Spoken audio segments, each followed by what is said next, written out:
ครับก็คือดวงนี้แหละนะครับในดวงนี้มีมนสิการอยู่ด้วยมนสิการนี้ก็จะขึ้น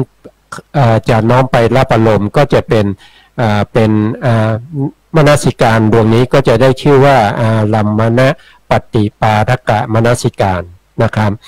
เสร็จแล้วเนี่ยวิถีนี้นะครับเมื่อภวังคจิตที่เป็นอาติตะภวังค์นี้ดับไปแล้วภวังคจรณะนะครับก็เกิดการหวั่นไหวนะครับเมื่อเกิดการหวั่นไหวนะครับแล้วเขาก็ดับไปนะครับภวังคจิตดวงต่อไปก็เกิดขึ้นพอเกิดขึ้นแล้วก็หวั่นไหวมากขึ้นนะครับก็เป็นภวังคจิตที่ชื่อว่าภวังคจิตคุปเฉทะนะครับเสร็จแล้วภวังคจิตก็จะขาดไปนะครับภวังคจิตก็จะหยุดการเกิดนะครับก็จะเปลี่ยนให้จิตที่เป็นปัญจทวาราวชนะจิตเนี่ยเกิดขึ้นมารับอารมณ์นะครับรับอารมณ์อะไรก็คือรับอารมณ์ที่ลัมมณปฏิปาทกะมนสิการชี้ให้ว่ามันเป็นสีนะเนี่ยตั้งแต่ตรงนี้นะครับตั้งแต่ลัมมณปฏิปาทกะตั้งแต่อาติตาภวังค์ก็คือสีกระทบกับประสาทตาที่ตรงนี้นะครับก็ทำให้ปัญจทวาราเนี่ยก็ออกไปรับอารมณ์นะครับปัญจทวารานี้ก็จะวชนะอารมณ์ก็คือไปพิจารณาอารมณ์ที่เป็นสีที่มากระทบนะครับกระทบกับประสาทตานะครับเพราะฉะนั้นปัญจทวาราวชนะจิตดวงนี้นะครับก็จะออกไปรับนะครับรับอารมณ์นะครับเพราะฉะนั้นตรงนี้ก็จะมีมนสิการเจตสิกด้วยนะครับมนสิการเจตสิกเนี่ยเป็นเจตสิกที่เราเรียกว่าเป็นสัพพจิตตสาธารณเจตสิกนะครับเป็นเจตสิกที่เกิดกับจิตทุกดวงนะครับไม่ยกเว้นนะครับพวกนี้มีหมดนะครับแต่ว่าที่เขียนมาให้ดูเนี่ยเฉพาะที่เขามีกำลังเขาสามารถที่จะเปลี่ยนแปลงวิถีนี้ให้เป็นไปตามการมนสิการเจตสิกนะครับก็จะมีอยู่3ตอนนะครับก็มีตอนที่1ก็คือตรงนี้ตอนที่2ก็คือมนสิการเจตสิกที่อยู่ในปัญจทวาราวชนะจิตนี้นะครับในปัญจทวาราวชนะจิตนี้มีมนสิการตรงนี้ก็จะทำหน้าที่นะครับที่น้อมไปเพื่อจะให้ปัญจทวาราวชนะจิตนี้นะครับวชนะอารมณ์ที่เป็นสีนะครับเขามีกำลังนะครับแต่จิตเนี่ยเป็นปัญจทวาราวชนะจิตนะครับเสร็จแล้วเนี่ยเขาก็ดับไปใช่ไหมเขาก็ดับไปแล้วนะจักขูวิญญาณก็เกิดขึ้นนะครับจักขูวิญญาณเกิดขึ้นได้ก็เพราะว่าปัญจทวาราวชนะจิตนี้เป็นผู้ที่ชี้อารมณ์ให้โดยมีมนสิการเนี่ยที่มีกำลังที่อยู่ในปัญจทวาราวชนะจิตเนี่ยนะครับให้รู้ว่าเป็นสีนะครับน้อมไปมนสิการไปเป็นสีนะครับเพราะฉะนั้นสีเนี่ยนะครับสีก็ยังมีทั้งสีที่เป็นประเภทที่เป็นกุศลและอกุศลด้วยนะครับที่เป็นผลของกุศลและอกุศลด้วยนะครับเมื่อเป็นผลอย่างนี้เนี่ยตัวปัญจทวารากับมนสิการที่อยู่ในนี้เนี่ยที่ไปพิจารณาอารมณ์นี้นะครับเพราะฉะนั้นเขาก็จะรู้ว่าจิตที่จะเกิดต่อไปเนี่ยที่เป็นจักขูวิญญาณเนี่ยจะเป็นจักขูวิญญาณที่เป็นอกุศลวิบากหรือว่าเป็นอเหตุกะกุศลวิบากเพราะว่าจักขูวิญญาณเนี่ยมี2ดวงใช่ไหมครับว่าดวงไหนจะเกิดขึ้นเนี่ยก็ขึ้นอยู่กับปัญจทวาราวชนะจิตดวงนี้นะครับที่เกิดขึ้นแล้วก็พิจารณาวชนะนะครับวชนะอารมณ์แล้วเนี่ยจักขูวิญญาณก็จะรู้ว่าดวงไหนจะเกิดนะครับเขาจะเกิดโดยธรรมชาตินะครับเขาจะเป็นไปตามธรรมชาติไม่มีใครที่จะมาเปลี่ยนแปลงได้นะครับว่าจักขูวิญญาณที่จะเกิดขึ้นเนี่ยเป็นอกุศลเนี่ยนะครับจะเปลี่ยนให้เป็นกุศลเนี่ยไม่ได้นะครับเขาจะเปลี่ยนไปตามอะไรตามความเป็นจริงที่เป็นไปในวิถีนะครับถ้าอารมณ์เป็นประเภทที่ไม่ดีไม่สวยไม่งามตรงนี้ก็จะเป็นจักขูวิญญาณก็จะเป็นอกุศลนะครับแต่ถ้าเป็นสีที่เป็นไปในฝ่ายดีนะครับจักขูวิญญาณนี้ที่เกิดขึ้นก็จะเป็นเหตุกะกุศลวิบาก นะครับที่จะเกิดตรงนี้นะครับเห็นอะไรเห็นสีนะครับเพราะฉะนั้นจักขูวิญญาณนี้เขาจะเห็นสีโดยประจักษ์แจ้งเลยนะครับประจักษ์แจ้งนะครับเขาจะเห็นโดยการประจักษ์เลยนะครับประจักษ์ตังเลยนะครับตรงเนี้ยนะครับอย่างเช่นปัญจทวาราหรือว่าพวกที่เป็นพระวังค์ทั้งหลายที่อยู่หน้าปัญจทวาราวัชนะเนี่ยนะครับเขาเห็นเพียงแต่รู้เห็นเท่านั้นนะครับไม่ประจักษ์แจ้งนะครับเพราะว่าเขาไม่ได้มีหน้าที่ในการที่จะ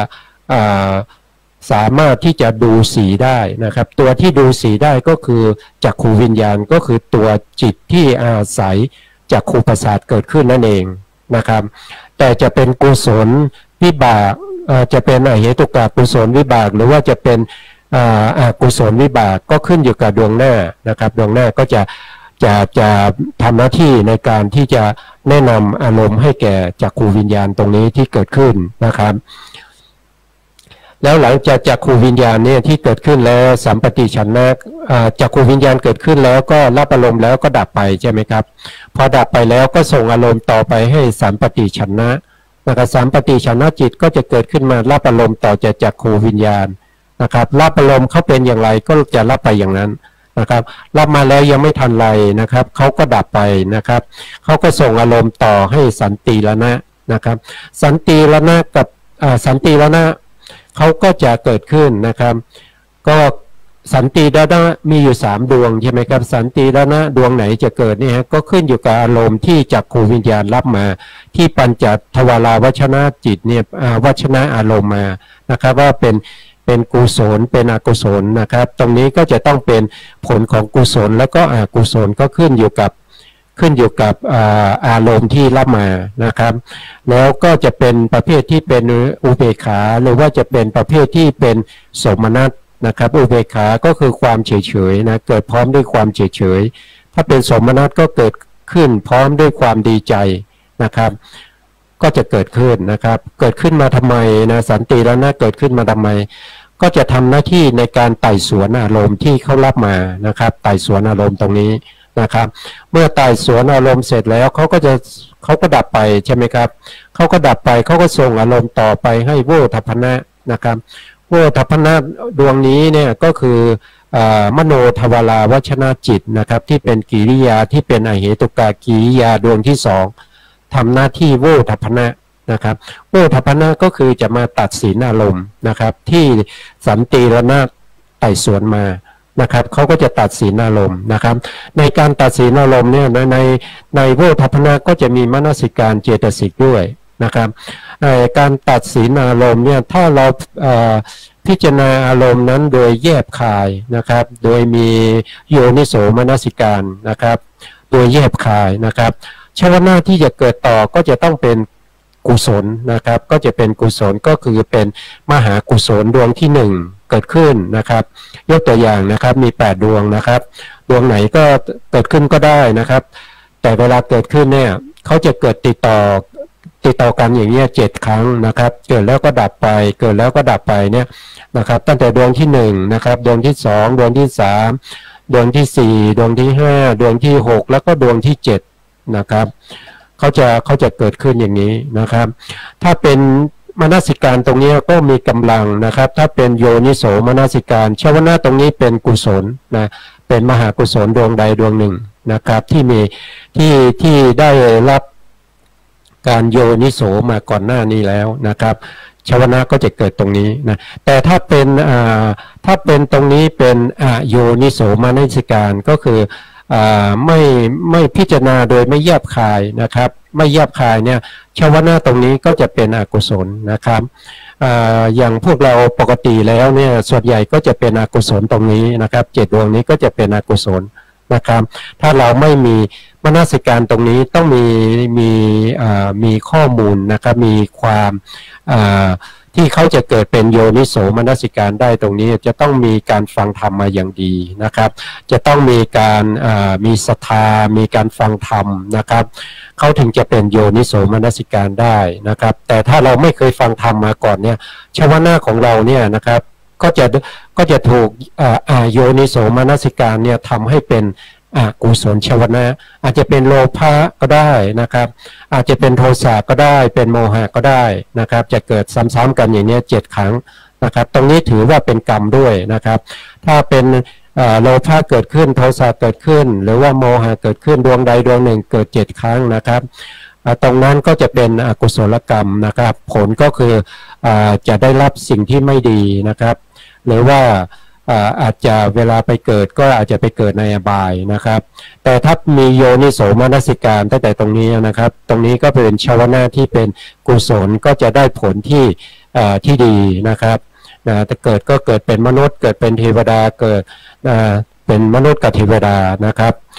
ก็จะเป็นอย่างนี้นะแล้วก็ถ้าเกิดว่าอารมณ์นี้แรงนะครับมาจากมนสิการที่อยู่ในปัญจทวาราวชนะจิตเนี่ย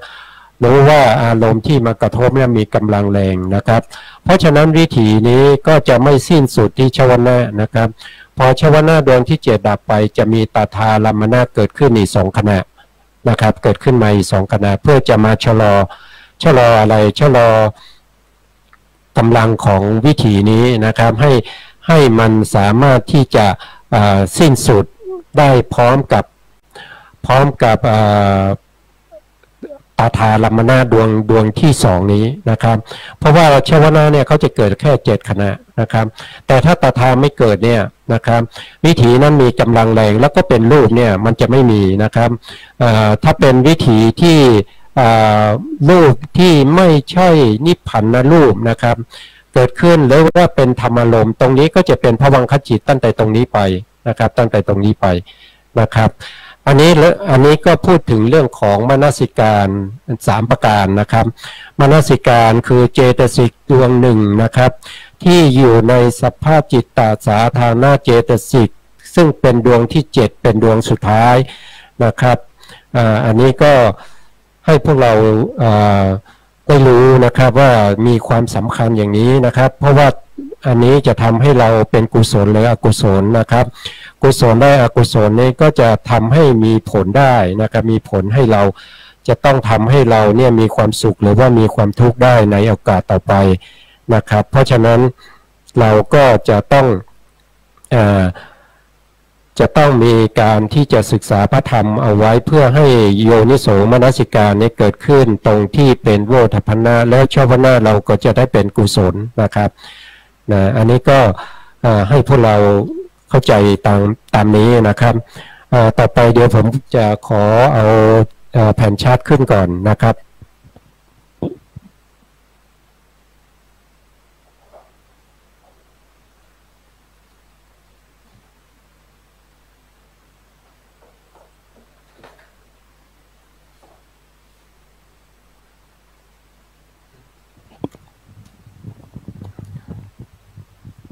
นะครับก็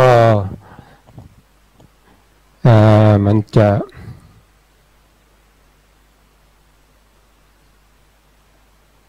นะครับ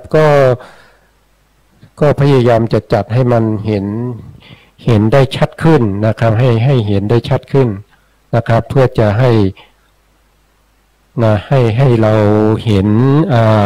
รูปบนแผ่นชาร์ตเนี่ยได้ชัดขึ้นนะครับเมื่อกี้เราพูดถึงเจตสิกดวงนี้นะครับเจตสิกดวงนี้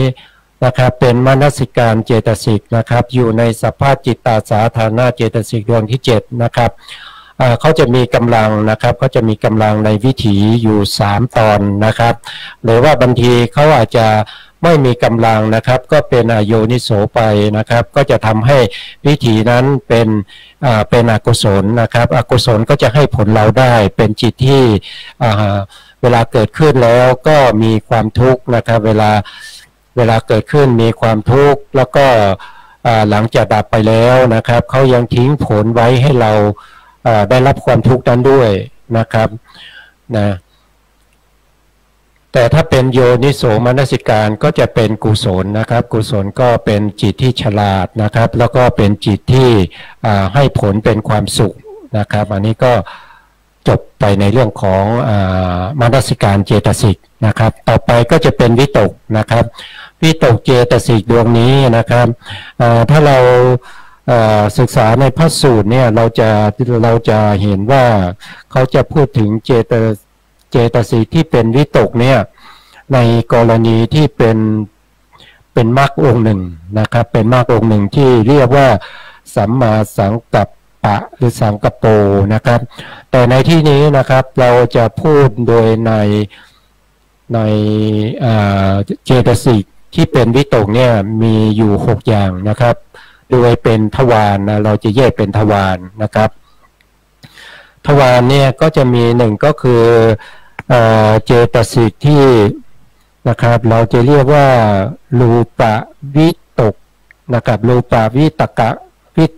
ะโกนะครับอันนี้ก็คือเป็น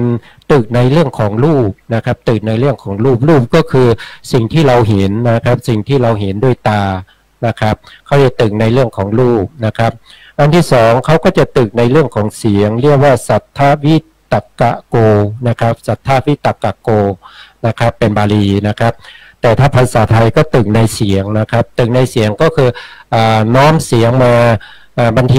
ทีเราฟังเพลงแล้วเกิดความรู้สึกว่าเพลงนี้ไพเราะนะครับเพลงนี้ไพเราะก็จะพยายามที่จะฟังแล้วก็ร้องตามไปนะครับก็ด้วยอำนาจของตัววิตกนะครับที่ตึกในเรื่องของเสียงนะครับแล้วก็อันที่สามเนี่ยเขาจะตึกในเรื่องของกลิ่นนะครับกลิ่นที่หอมอย่างเงี้ยนะครับอย่างน้ำหอมอย่างเงี้ยอย่างผู้หญิงเขาใส่น้ำหอมมาอย่างเงี้ยผู้ชายก็จะได้กลิ่นก็จะตึกอยู่ในเรื่องของกลิ่นนั้นอย่างนี้เป็นตัวอย่างนะครับแล้วก็ตึกในเรื่องของรสนะครับรสเช่นไปทานอาหารที่อร่อยที่ไหนนะครับก็จะชวนคนอื่นไปนะครับว่าตรงนี้อร่อยอย่างนั้นอย่างนี้ก็ตึกในเรื่องของรสนั้นนะรสอาหารนะครับแล้วก็ตึกในเรื่องของโพธพภะนะครับโพธพภวิตกะโกนะครับก็คือตึกในเรื่องของการสัมผัสนะครับสัมผัสเนี่ยมีหลายอย่างนะครับอย่างเช่นเราสวมใส่เสื้อผ้าเนี่ยนะครับเสื้อผ้าของเราเนี่ยเป็นผ้าที่มีราคาแพงนะครับเวลาที่ผ้ามาสัมผัสกับตัวเราเนี่ยเราจะรู้สึกถึงความสบายนะครับก็ตึกอยู่ในเรื่องของความสัมผัสนะครับอันนี้ก็มาทางไหนก็มาทางกายนะครับแล้วก็อันที่6เนี่ยก็คือตึกอยู่ในเรื่องของธรรมารมณ์นะครับธรรมารมณ์เนี่ยมีการตึกก็คือคิดถึงอย่างเช่นคิดถึงเพื่อนนะครับที่เราพูดบ่อยๆคิดถึงเพื่อนบางคนอาจจะคิดถึงเรื่องของงานนะครับงานที่ทำยังค้างอยู่ยังไม่เสร็จนะครับว่าจะทำยังไงต่อไปนะครับจะพรุ่งนี้จะไปทำหรืออย่างไรนะครับก็จะตึกอย่างนี้ก็จะเป็นธรรมารมณ์นะครับบางคนก็จะตึกในอารมณ์ที่นึกคิดนะครับมันจะเป็นทางใจนะครับทางใจก็จะมีทางตาก็คือตึกในเรื่องรูปนะครับทางหูก็ตึกในเรื่องเสียงนะครับทางกลิ่นก็ตึกในเรื่องของกลิ่นนะครับทางลิ้นก็ตึกในเรื่องของรสนะครับทางการสัมผัสก็ตึกในเรื่องของโพธพภะนะครับโพธพภะแล้วก็ธรรมารมณ์ก็คือทางใจนะครับอันนี้ก็เป็นตัวตึกนะครับถ้าว่าโดยธรรมชาติเขาเนี่ยเขาจะมีหน้าที่นะครับธรรมชาติของวิตกเนี่ยทำหน้าที่ในการยกสัมปยุตธรรมขึ้นสู่อารมณ์นะครับอันนี้ก็แต่ถ้าเราดูในพระสูตรเนี่ยก็จะเห็นว่าตัววิตกเนี่ยเขาจะทำหน้าที่ในการที่เป็นกุศลนะครับที่เป็นกุศลก็ตึกในเรื่องของเนคขมมะนะครับเรื่องของการออกบวชอะไรต่างๆนะครับแล้วก็ตึกในเรื่องของพยาบาทก็คือไม่พยาบาทแล้วก็ไปตึกในเรื่องของอวิหิงสาก็คือไม่เบียดเบียนนะครับแต่ถ้าเป็นอกุศลเนี่ยเขาจะตึกในเรื่องของกามะนะครับกามวิตกนะครับตึกในเรื่องของพยาบาทนะครับก็มีพยายามคิดต้องร้ายคนอื่นนะครับแล้วก็เบียดเบียนคนอื่นนะครับอันนี้ก็เป็นเรื่องของวิตกนะครับต่อไปวิจารณ์นะครับวิจารณ์ก็คือธรรมชาติที่เขาคึงอารมณ์นะครับธรรมชาติที่เขาคึงอารมณ์วิจารณ์ก็เช่นเดียวกันนะครับวิจารณ์เนี่ยเขาคึงอารมณ์ทางทวารทั้ง6นะครับก็คือทางตาทางหูทางจมูกทางลิ้นทางกายแล้วก็ทางใจด้วยนะครับอันนี้ก็ จะมาพร้อมกับวิตกนะครับจะมาพร้อมกับวิตกเพราะว่าเขาจะทำงานประสานกันอยู่แล้วนะครับแต่บางครั้งเนี่ยนะครับอย่างเช่นถ้าเราทำฌานเนี่ยนะครับถ้าเราทำฌานได้ปฐมฌานเนี่ยมันจะมีทั้งวิตกและวิจารณ์นะครับแต่ถ้าขึ้นทุติยฌานเนี่ยวิตกจะหายนะครับวิตกจะถูกลอบไปนะครับเหลือแต่วิจารณ์นะเหลือแต่วิจารณ์นะครับอย่างนี้เนี่ยก็มีอุปมานะครับว่าวิจารณ์เนี่ยจะทำงานและจะทำอะไรได้เนี่ยต้องอาศัยวิตกนะครับแต่เมื่อวิตกกับวิจารณ์เนี่ยทำร่วมกันไปนานๆเนี่ยวิจารณ์เนี่ยเขาก็มีความชำนาญเขาสามารถที่จะทำเองได้นะครับเขาสามารถที่จะทำเองได้ไม่ต้องอาศัยวิตกนะครับหรือว่าอีกในหนึ่งก็คือวิจารณ์เนี่ยไม่คุ้นเคยกับพระราชานะครับเป็นชาวบ้านทั่วไปนะครับที่มีเรื่องที่จะต้องทูลถวายรายงานหรืออะไรต่างๆเนี่ยนะครับหรือว่าจะมีการร้องเรียนต่างๆเนี่ยเวลาจะเข้าหาผู้ใหญ่เนี่ยครับเขาก็ต้องอาศัยวิตกเนี่ยพาเข้านะครับแต่เมื่อพาเข้าบ่อยๆเนี่ยจนวิจารณ์เนี่ยคุ้นเคยกับเจ้าผู้ใหญ่นะครับตอนท้ายๆวิตกก็ไม่ต้องไปส่งนะครับวิจารณ์เขาก็สามารถที่จะเข้าไปพบได้นะครับอันนี้ก็เป็นเรื่องของวิตกกับวิจารณ์นะครับนะแล้วก็ต่อไปก็จะเป็นอาร์ทิโมนะครับอาร์ทิโมเจตสิกนะครับอาร์ทิโมเจตสิกเนี่ยเป็นสภาวะธรรมที่ตัดสินอารมณ์นะครับไม่ลังเลสงสัยนะครับตัดสินไปเลยอย่างใดอย่างหนึ่งนะครับแล้วก็ทิโมนะครับทิโมก็มีอยู่สองอย่างนะครับมีอยู่ก็คือสัมมาทิโมโขนะครับก็คือตัดสินอารมณ์อย่างเด็ดขาดนะครับแล้วก็ตัดสินได้ถูกต้องนะครับแล้วอีกอันหนึ่งก็คือการตัดสินอารมณ์ที่ไม่ถูกต้องนะครับก็เรียกว่ามิจฉาทิโมโขนะครับก็คือตัดสินได้ไม่เด็ดขาดหรือว่าตัดสินผิดอะไรพวกนี้นะครับอธิโมมีสองอย่างนะครับเกิดในจิตนะครับเขาเกิดในจิตเช่นเดียวกับวิตกวิจารณ์เนี่ยนะครับนะต่อไปก็คือวิริยะนะครับวิริยะเนี่ยก็คือธรรมชาติที่มีความพยายามนะครับพยายามในอารมณ์นะครับเขาว่าโดยวิริยะนี้ก็จะมีอยู่ด้วยกันสองอย่างนะครับที่ว่านะครับในเนี่ยมีสองอย่างนะครับก็คือเป็นวิริยะที่มีความเพียรทางกายนะครับก็คือกายเนี่ยพึ่งเขาจะอา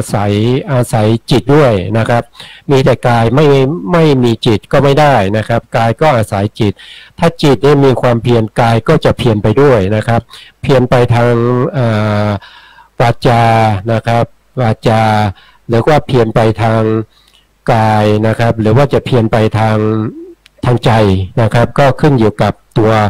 วิริยะตัวนี้นะครับแล้วก็จะมีเจตสิกวิริยะนี้ก็จะยังเพียรในเรื่องทางใจนะครับทางกายกับทางใจนะครับอันนี้นะครับแล้วก็มีในหนึ่งเขาจะพูดถึงวิริยะนะครับ3ประการนะครับวิริยะ3ประการก็คือขั้นแรกเนี่ยเขาจะเรียกว่ารัพพธาตุนะครับก็คือการที่เริ่มมีความเพียรนะครับยกตัวอย่างเช่นนะครับเวลาที่เราตื่นตอนเช้านะครับพอตื่นตอนเช้านี่เราพอตื่นตามาเนี่ยยังงัวเงียอยู่นะครับยังไม่ออกลุกขึ้นจากที่นอนนะครับก็จะต้องมีความพยายามตรงนั้นเป็นความพยายามเริ่มต้นที่จะลุกออกจากที่นอนนะครับเพื่อจะไปทำกิจวัตรประจำวันนะครับ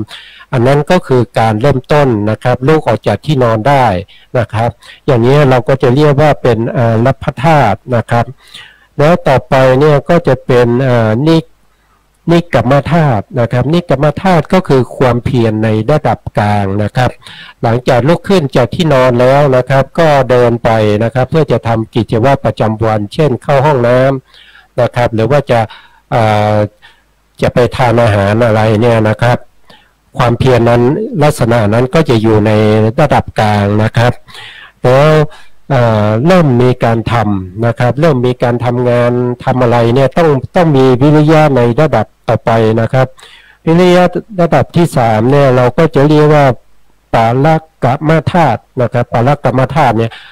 ก็คือวิริยะที่มีกำลังแล้วนะครับบางทีจะเป็นถึงอินทรีย์นะครับวิริยินทรีย์นะครับ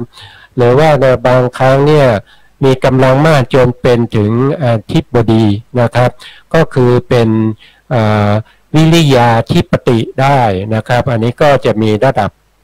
ความเพียรอยู่3ระดับด้วยกันนะครับบางทีก็ใช้ใน2ในก็คือความเพียรทางใจกับความเพียรทางกายนะครับบางทีก็พูดถึง3ในนะครับก็ขึ้นอยู่กับว่าขึ้นอยู่กับเรื่องของอัธยาศัยของผู้ฟังธรรมนะครับที่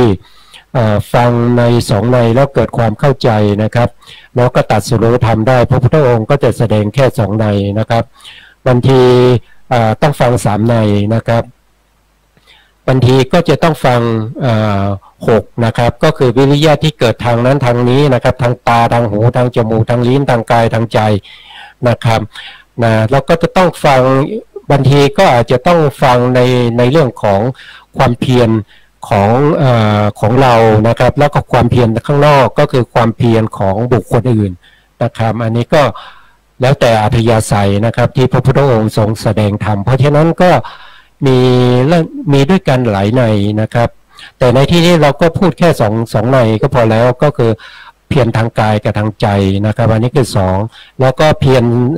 3ก็คือเพียรที่เราเรียกว่าอรัปพธาตุกับนิคขมธาตุแล้วก็ปาลกมธาตุนะครับก็คือความเพียรเริ่มต้นความเพียรระดับกลางแล้วก็ความเพียรที่สุดนะครับความเพียรนะครับอันนี้ก็เป็นวิริยะนะครับต่อไปก็คือปิตินะครับตัวปิติเนี่ยนะครับปิตินี่เป็นสภาวธรรมที่จะเกิดพร้อมกับจิตที่เป็นสมนัตนะครับเป็นสมนัตนะครับจะเกิดกับจิตอยู่51ดวงนะครับ51ดวงนะครับแล้วก็ปิตินี้นะครับในพระสูตรนะครับก็จะพูดถึงปิติ5อย่างด้วยกันนะครับปิติ5อย่างนะครับที่เกิดขึ้นกับผู้ที่ปฏิบัติธรรมนะครับอันดับแรกนะครับก็เรียกว่าขุทกาปิตินะครับก็คือปิติเล็กน้อยนะครับหรือว่าปิติที่อย่างเช่นว่าจะมีขนลุกอะไรพวกนี้นะครับปิติเล็กๆน้อยๆนะครับก็เรียกว่าขุทกาปิตินะครับขุทกาปิตินะปิติอันที่2ก็เรียกว่าคณิกาปิตินะครับคณิกาปิตินะครับปิติชั่วขณะนะครับเป็นชั่วขณะเป็นขณะไปนะครับวันนี้ครับเวลาเราปฏิบัติธรรมก็จะรู้สึกได้นะต่อไปก็จะเป็นปิติอันที่3ก็เรียกว่าโอกันติกะปิตินะครับก็คือปิติเป็นพักๆนะครับ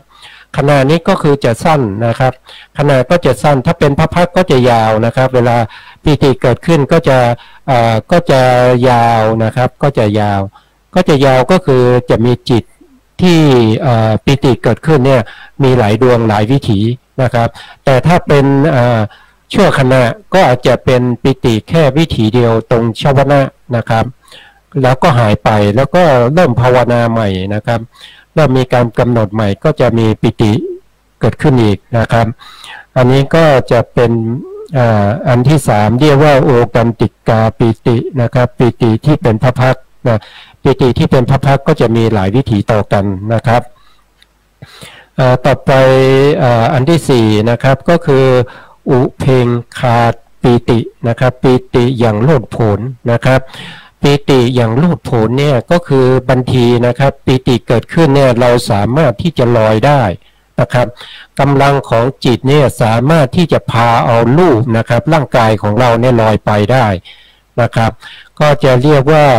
ปิติที่เป็นอุเพงคาปิตินะครับอันนี้โลดโผนนะครับนี้โลดโผนแล้วก็อันที่5ก็จะเป็นภารนาปิตินะครับก็คือปิติที่ซับซ่านนะครับปิติที่ในฌานจิต นะครับเข้าไปถึงฌานจิตแล้วนะครับเข้าไปถึงฌานจิตก็คือมีปฐมฌานทุติยฌานตติยฌานจตุริยฌานหรือปัญจมฌานพวกนี้เป็นฌานจิตนะครับปิติก็จะมีอยู่ห้าระดับนะครับที่พูดไปแล้วนะครับต่อไปก็เป็นฉันทะนะครับฉันทะก็จะเป็นเจตสิกฉันทะเนี่ยถ้าเราเขาเป็นได้ถึงอธิบดีก็คือฉันทาธิปตินะครับฉันทาธิปตินะฉันทาธิปติเนี่ยเขาจะเกิดกับจิตที่เป็นชวนะนะครับมีเหตุสองขึ้นไปนะครับแล้วก็ฉันทาธิปติเนี่ยเราก็จะเห็นได้นะสมัยที่พระโพธิสัตว์นะครับที่พระโพธิสัตว์ของเรานะครับที่สมัยที่เป็นสุเมธะนะครับสุเมธะบัณฑิตเนี่ยนะครับที่ได้พบกับพระพุทธเจ้าทีปังกรเนี่ยนะครับในขณะที่ถวายตัวให้เป็นถวายตัวนอนอยู่บนโคนเพื่อจะให้พระพุทธเจ้าและพระสาวกทั้งหลายเนี่ยเดินผ่านไปโดยไม่ต้องไปเดินผ่านไปที่โคนนะครับก็จะเห็นได้ว่านะตอนที่พระพุทธเจ้าทีปังกรจะพยากรณ์เนี่ยก่อนจะพยากรณ์เนี่ยเขาพระโพธิสัตว์เนี่ยก็มีฉันทะอย่างแรงกล้าในการที่จะบำเพ็ญความเป็นพระพุทธเจ้านะครับมีในใจนะครับมีฉันทะนี่แรงกล้ามากนะครับในการที่จะพิจารณาในเรื่องของเขาเรียกว่าบารมีนะครับที่จะพิจารณาในเรื่องของบารมีพุทธกาลกธรรมในการที่จะมีความปรารถนาจะเป็นพระพุทธเจ้าองค์ใดองค์หนึ่งในอนาคตข้างหน้านะครับพระพุทธเจ้าที่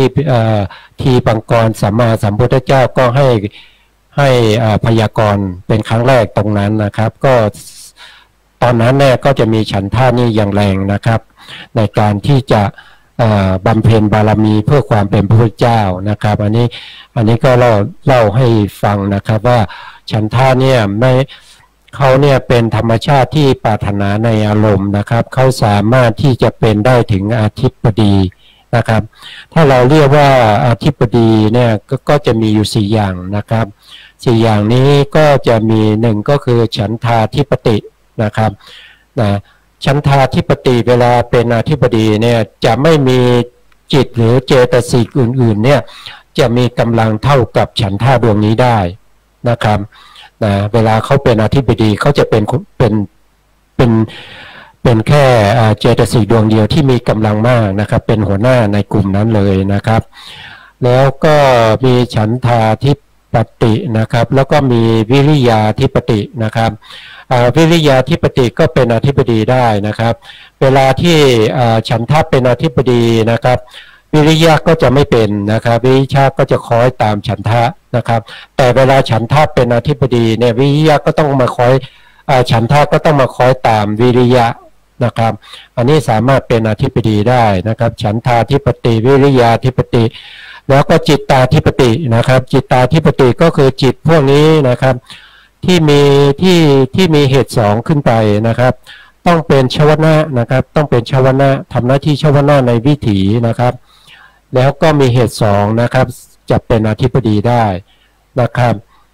แล้วก็อันที่สี่ที่เป็นอธิบดีได้ก็คือตัวปัญญานะครับปัญญาก็จะเป็นวิมังสาธิปตินะครับอันนี้ก็พูดให้ฟังนะครับว่าจะเป็นในลักษณะถ้าเป็นอธิบดีก็จะเป็นผู้นำแต่เพียงผู้เดียวนะครับแต่ถ้าเป็นอินทรีย์นะครับถ้าเป็นอินทรีย์เนี่ยจะเป็นพร้อมกันได้นะครับหลายว่าโดยอินทรีย์เนี่ยนะครับก็ในการปฏิบัติธรรมเนี่ยก็จะมีอินทรีย์5นะครับก็จะมีสัตทินทรีย์ก็คือศรัทธานะครับมีศรัทธามีวิริยะนะครับมีสตินะครับแล้วก็มีสมาธินะครับแล้วก็มีปัญญาพวกนี้จะเป็นอินทรีย์พร้อมกันได้นะครับเป็นพร้อมกันทีเดียวนะครับอันนี้เราก็พูดเรื่องของอัญญสมานะเจตสิก13เนี่ยจบแล้วนะครับ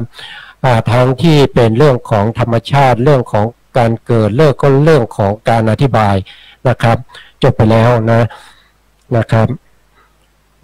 ต่อไปเราก็จะพูดถึง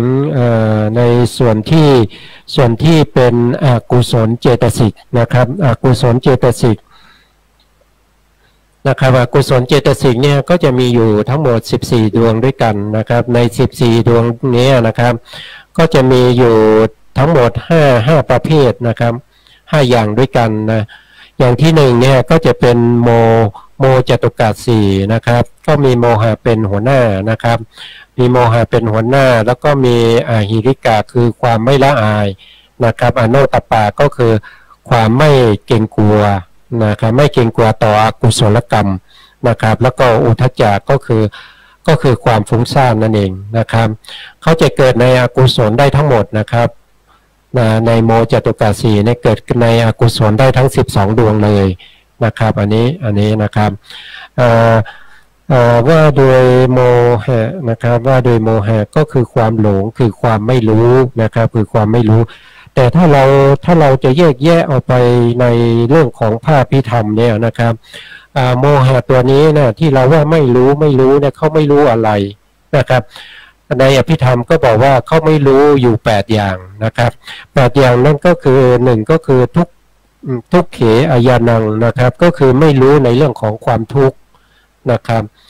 อันที่2ก็คือไม่รู้เหตุให้เกิดความทุกข์ก็คือทุกขะสมุทัยเยอายานังนะครับคือไม่รู้เหตุเกิดทุกข์นะครับแล้วก็อันที่3ก็คือทุกขะนิโรธอายานังนะครับก็คือไม่รู้ที่ดับทุกข์นะครับไม่รู้ที่ดับทุกข์นะครับอันที่4ก็คือเขาไม่รู้ข้อปฏิบัติให้ถึงความดับทุกข์นะครับอัน4นะครับไม่รู้ข้อปฏิบัติให้ถึงความดับทุกข์แล้วก็ไม่รู้ขันธ์อายตนะธาตุนะครับที่เป็นอยู่ในปัจจุบันนะครับที่เป็นอยู่ในปัจจุบันนี้ในภพนี้ในชาตินี้นะครับแล้วก็ไม่รู้เรื่องของขันธ์อายตนะธาตุที่เป็นมาในอดีตนะครับในภพที่แล้วหรือว่าภพก่อนๆนู้นนะครับแล้วก็ไม่รู้ในเรื่องของขันธ์อายตนะธาตุที่เป็นทั้งปัจจุบันแล้วก็ทั้งอดีตนะครับเขาไม่รู้นะครับแล้วก็อันที่8เนี่ยนะครับอันที่8นี่คือเขาไม่รู้ในเรื่องของปฏิจจสมุปบาทนะครับเขาไม่รู้ในปฏิจจสมุปบาทเพราะฉะนั้นจึงเรียกว่าเขาหลงนะครับเขาหลงนะครับเขามีโมหะนะเขาเป็นโมหะเขาจะหลงนะครับเขาไม่รู้นะแล้วก็เขาไม่รู้อย่างอื่นนี่ไม่เกี่ยวกับเรื่องของโมหะนะครับในที่นี้จะไม่รู้8อย่างนะครับไม่รู้8อย่างก็คือไม่รู้อริยสัจสี่นะครับคือทุกข์แล้วก็เหตุให้เกิดทุกข์นะครับแล้วก็ที่ดับทุกข์นะครับแล้วก็ข้อปฏิบัติให้ถึงความดับทุกข์นะครับแล้วก็ไม่รู้ขันธ์อายตนะที่เป็นปัจจุบันนะครับไม่รู้ขันธ์อายตนะที่เป็นแล้วในอดีตนะครับแล้วไม่รู้ขันธ์อายตนะที่จะเป็นไปในอนาคตที่ไม่รู้ขันธ์อายตนะที่เป็นอดีตและอนาคตทั้ง2อย่างนะครับแล้วก็มีไม่รู้ในเรื่องของอิทัปปัจจยตานะครับก็คือปฏิจจสมุปบาทนั่นเองนะครับก็จะเป็นในเรื่องของโมหะนี้นะครับแล้วก็ต่อไปก็คืออหิริกะก็คือความไม่ละอายนะครับความไม่ละอายในทุจริตทั้งหลายนะครับสามารถที่จะไม่ละอายสามารถที่จะทำอะไรก็ได้นะครับไม่ละอายว่าตัวเองเนี่ยมีวัยวุฒิอย่างไรนะครับตัวเองเป็นผู้ชายเป็นผู้หญิงนะครับก็ไม่มีความละอายนะครับแล้วก็ถึงแม้ว่าตัวเองจะมีตระกูลนะครับที่เกิดในตระกูลที่มีชื่อเสียงนะครับเวลาเขาเกิดขึ้นอหิริกะเกิดขึ้นเนี่ยจะไม่คิดถึงพวกนี้เลยนะครับไม่คิดถึงว่าตระกูลของตัวเองนะครับจะเสียหายนะครับไม่คิดว่าเราก็มีอายุมากแล้วไม่ควรทำอย่างนั้นก็ไม่คิดว่าเราเป็นผู้ชายนะครับแต่ทำไมเราไปทำกับผู้หญิงอย่างนั้นนะครับไม่คิดไม่มีความละอายเขาทำได้หมดถ้าอหิริกะเกิดขึ้น นะครับไม่มีความละอายนะครับถ้าอโนตปาเกิดเนี่ยนะครับเขาก็ไม่มีความเกรงกลัวนะครับไม่มีความเกรงกลัวในเรื่องของอกุศลทั้งหลายเขาสามารถทำได้เขาไม่กลัวว่าสิ่งที่เขาทำไปที่เป็นบาปเนี่ยนะครับจะทำให้เขาเนี่ยต้องไปตกนรกเนี่ยเขาก็ไม่กลัวนะครับถ้าอโนตปาเกิดขึ้นนะครับแล้วก็อุทธัจจะก็คือความฟุ้งซ่านในการที่จะ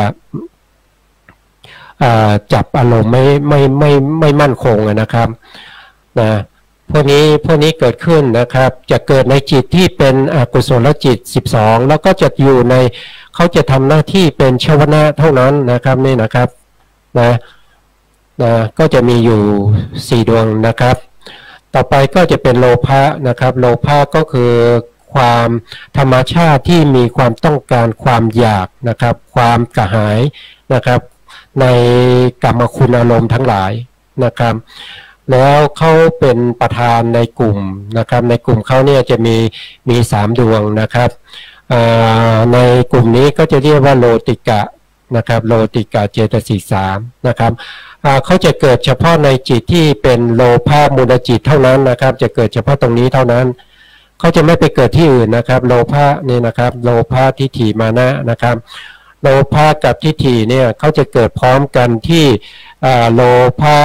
มูลจิตที่เป็นญาณทิฏฐิคตาสัมปยุตเท่านั้นนะครับเกิดในทิฏฐิคตาสัมปยุตเท่านั้นใน4ดวงแรกเท่านั้นนะครับเขาจะเกิดตรงนี้นะครับแล้วก็ถ้าเป็นโลภะกัมมานะนี่นะครับโลภะกัมมานะนี่ก็จะเกิดในโลภะมูลจิตที่เป็นทิฏฐิคตาวิปยุตนะครับ4ดวงข้างหลังนะครับ4ดวงข้างหลังนี้นะครับเพราะฉะนั้นเราก็จะเห็นได้ว่าตัวทิฏฐิกับตัวมานะเนี่ยเขาจะไม่เกิดพร้อมกันนะครับเขาจะไม่เกิดพร้อมกันนะข้างหน้านี้มีโลภะแต่มีทิฏฐินะครับแต่ไม่มีมานะ4ดวงหน้านะครับ4ดวงหลังเนี่ยนะครับมีโลภะกับมานะนะครับแต่ไม่มีทิฏฐินะครับเพราะฉะนั้นทิฏฐิกับมานะจะไม่เกิดพร้อมกันนะครับไม่เกิดพร้อมกันแล้วก็มานะเนี่ยมีคุณสมบัติอย่างหนึ่งเขาเป็นกัทาจินะครับก็คือเกิดไม่เสมอไปนะบางครั้งก็เกิดบางครั้งก็ไม่เกิดนะครับในมานะที่จะเกิดกับโลภะมูลจิต4ดวงหลังนะครับก็คือดวงที่3ดวงที่4ดวงที่6กับดวงที่8เนี่ยนะครับมานะบางครั้งก็เกิดบางครั้งก็ไม่เกิดแล้วทำไมแล้วเขาจะเกิดในลักษณะไหนนะมานะก็จะเกิดในลักษณะว่านะครับในลักษณะว่าถ้ามีการเปรียบเทียบนะครับมีการเปรียบเทียบนะครับเพราะมานะนี่เป็นธรรมชาติที่เย่อหยิ่งนะครับเย่อหยิ่งแล้วก็เผาขนนะครับลักษณะนั้นนะครับเขาจะเกิดในกรณีที่ว่ามีการเปรียบเทียบนะอย่างเช่นนะครับจริงๆแล้วเราเสมอกับเขาอย่างเงี้ยนะครับก็มีความเห็นว่าเราเสมอกับเขานะครับในลักษณะนี้จะเป็นของพระอริยะมานะของพระอริยะนะครับก็คือมานะของโสดาบันสกทาคามีแล้วก็อนาคามีนะครับมานะนี้จะละได้ต่อเมื่อเป็นพระอรหันต์นะครับแม้แต่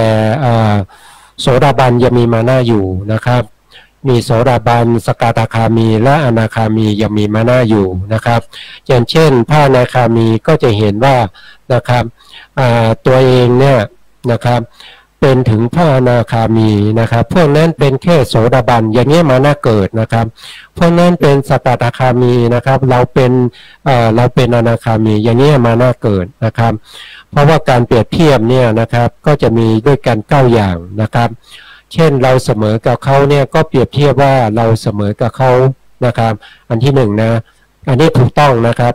เปรียบตามความเป็นจริงนะครับอันที่2ก็เปรียบว่าเราเนี่ยด้อยกว่าเขานะครับจริงๆแล้วเราเสมอนะก็เปรียบว่าเราด้อยกว่าเขานะครับอันที่3ก็เราเนี่ยสูงกว่าเขานะครับอันนี้ก็เปรียบเป็นว่าไม่ถูกต้องนะครับแล้วมานะยังมีการนอกจากมีการเปรียบเทียบนะครับเปรียบเทียบเราเสมอใช่ไหมครับเราเสมอแล้วก็เปรียบเทียบได้3ใช่ไหมเสร็จแล้วก็ยังมีว่าเราเนี่ยสูงกว่าเขา นะครับเราเนี่ยสูงกว่าเขาแต่เปรียบเทียบว่าเราสูงกว่าเขานะอันนี้เป็นของพระอนาคามีเป็นของพระอริยะนะครับแล้วก็เราต่ำกว่าเขานะครับ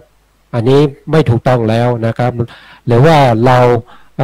เสมอเขานี่ก็ไม่ถูกต้องแล้วนะครับเพราะว่าเราเนี่ยจริงๆแล้วเนี่ยเราสูงกว่าเขานะครับอันนี้ก็ได้อีก3นะครับก็เป็น6นะเราเสมอเขานะครับเราสูงกว่าเขาอย่างละ3นะครับแล้วก็ยังมีเราต่ำกว่าเขานะครับเราต่ำกว่าเขาก็ได้3นะครับเราต่ำกว่าเขาก็เห็นว่าเราเนี่ยต่ำกว่าเขาอันนี้จะมีในพระอริยะนะครับเราต่ำกว่าเขาเนี่ยนะครับแต่เห็นว่าเราสูงกว่าเขานะครับอันนี้เห็นผิดแล้วนะครับหรือว่าเราต่ำกว่าเขานะครับแล้วเห็นว่าเขาสูงกว่าเราอย่างเงี้ยนะครับก็จะได้อีก3นะครับก็จะเป็นเท่าไหร่เป็น9นะครับตัวมานะเนี่ยนะครับก็เป็น9นะครับในกรณีที่มานะจะประกอบกับโลภะมูลจิตที่เป็นทิฏฐิคตาวิปยุตเนี่ยจะต้องมีการเปรียบเทียบนะครับเปรียบเทียบ9อย่างนี้นะครับที่ผมพูดไปนะครับแต่ถ้าไม่มีการเปรียบเทียบนะครับมานะก็จะไม่ประกอบกับโลภะทิฏฐิคตาวิปยุตเลยนะครับตัวนี้มีกรณีพิเศษนะครับต้องเป็นในกรณีที่มีการเปรียบเทียบนะครับนะถ้าไม่เปรียบเทียบก็ไม่เข้านะครับไม่เข้าอยู่ในนี้นะต่อไปก็จะเป็นโทสะนะครับโทสะเนี่ยนะครับโทสะก็จะเป็นประธานในกลุ่มที่เป็นโทจตุกะเจตสิก4นะครับในโทจตุกะเจตสิก4เนี่ยก็จะมีโทสะนี้เป็นประธานนะครับแล้วในกลุ่มเขาเนี่ยนะครับในทั้ง4ดวงเนี่ยเขาจะประกอบเฉพาะในจิตที่เป็นโทสะเท่านั้นนะครับจิตที่เป็นโทสะก็มีแค่2ดวงนะครับโทสะนะครับแล้วก็อิสสามัจฉริยะแล้วก็กุกุจจะนะครับกุกุจจะก็จะประกอบอยู่ในโทสะมูลจิต2เท่านั้นนะครับเขาจะไม่ไปประกอบที่อื่นนะครับเขาจะไม่ไปประกอบในโลภะมูลจิตก็จะไม่ไปนะครับหรือว่าในโมหะมูลจิตนะโทสะก็จะไม่มีนะครับในกลุ่มของโทสะทั้ง4นะครับก็จะอยู่เฉพาะในโทสะมูลจิต2เท่านั้นนะครับแล้วก็ในส่วนที่เป็นอิสสามัจฉริยะกุกุจจะเนี่ยนะครับ3ดวงนี้นะครับเขาจะไม่เข้าพร้อมกันนะครับ3ดวงนี้ถ้าสมมติว่าอิสสาเกิดนะครับมัจฉริยะกับกุกุจจะจะไม่เกิดนะครับในโทสะนะถ้ามัจฉริยะเกิดในโทสะนะครับอิสสากับกุกุจจะก็จะไม่เกิดนะครับแต่ถ้ากุกุจจะเกิดนะครับอิสสากับมัจฉริยะก็จะไม่เกิดนะครับเราก็จะเห็นได้ว่าเจตสิกทั้ง4ดวงนี้ตัวที่เป็นหลักเนี่ยจะเข้ากับโทสะทุกครั้งเนี่ยจะมีเฉพาะโทสะนะครับโทสะเจตสิกเท่านั้นนะครับส่วนนิจฉามะอิสามัจฉริยะแล้วก็กุกุจจะเนี่ยเขาจะไม่เข้าพร้อมกันนะครับถ้าดวงใดดวงหนึ่งเข้าเนี่ยนะครับดวงที่เหลืออีก2ดวงก็จะไม่เข้านะครับเพราะฉะนั้นอิสามัจฉริยะกุกุจจะเนี่ยเขาจะไม่เคยเจอกันเลยนะครับเขาไม่เคยเจอกันเลยนะครับเขาจะไม่เจอกันในจิตเลยเช่นเดียวกับทิฏฐิกับมานะเขาก็ไม่เคยเจอกันเลยนะครับเขาไม่เจอกันนะครับนะอิสสาคืออะไรอิสสาก็คือธรรมชาติที่มีความไม่พอใจในคุณงามความดีทรัพย์สมบัติของบุคคลอื่นนะครับแต่ถ้าเป็นมัจฉริยะเนี่ยมัจฉริยะนี่ก็คือมีความหวงแหนนะครับธรรมชาติที่มีความหวงแหนในคุณงามความดีนะครับใน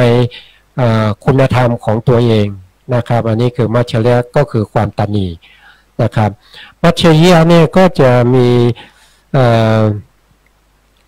น่าจะมีอยู่5อย่างนะครับมัจฉริยะนะครับมัจฉริยะมัจฉริยะก็มีอยู่5อย่างนะครับมัจฉริยะก็มีความหวงแหนในเรื่องของที่อยู่อาศัยนะครับหวงแหนอย่างไรนะที่อยู่อาศัยนะครับอย่างเช่นเพื่อนเรามาจากต่างจังหวัดเนี่ยนะครับมาขอพักที่บ้านนะครับเราก็มีความรู้สึกว่าไม่อยากให้พักนะครับอันนั้นก็คือหวงแหนในเรื่องของที่อยู่อาศัยนะครับอย่างเช่นมีพระ นะครับมาจากต่างแดนอย่างเงี้ยมาขอพักที่วัดนะครับก็รู้สึกว่าไม่อยากจะต้อนรับนะครับอย่างนี้ก็มีมัจฉริยะในเรื่องของอาวาสนะครับนะต่อไปก็คือกุลมัจฉริยะนะครับก็คือ